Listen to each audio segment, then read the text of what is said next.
Ay, naku sa iyo, Mami. Gusto mong maglaro, pero mukha kang natatakot. Pastilan.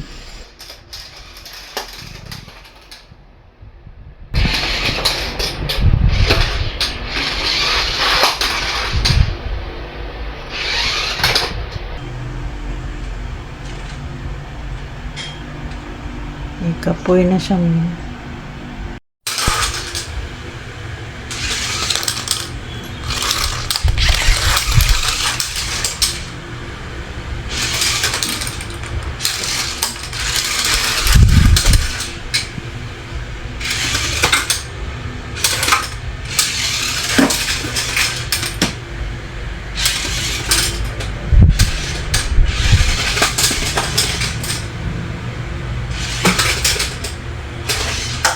Ay, naku, nagmamasid sa laruan. Pero pag yan, malapitan ng laruan ay takbo yan.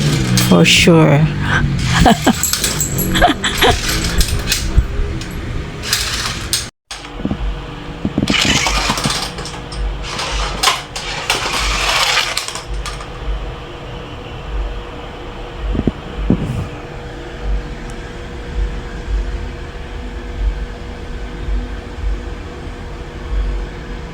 Lobat na siguro, Ming. Lobat na.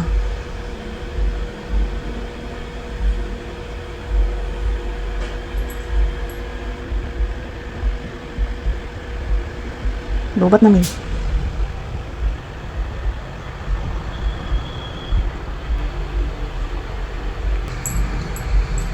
Nilapitan nga niya pero sabay hawak at takbo.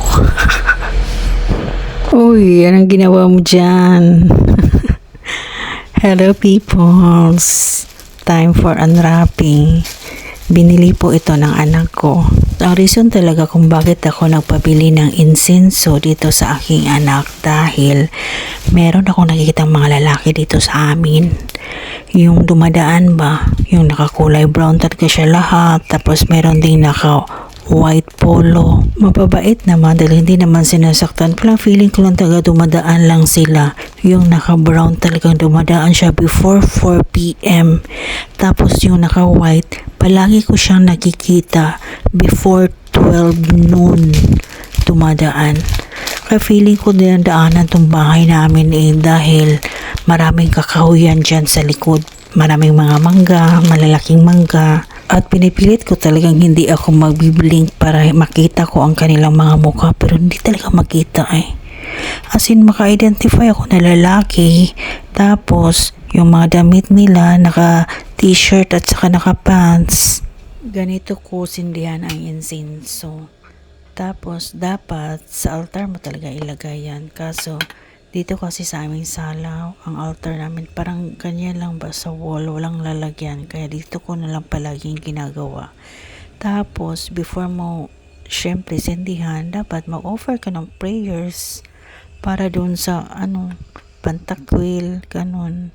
At so far, hindi ko na po nakita ang pumasok dito sa aming bahay. Nasa labas na po nakita ko. Nung nagtapon ako ng basura ng almost 11 p.m., nakita ko siya sa labas.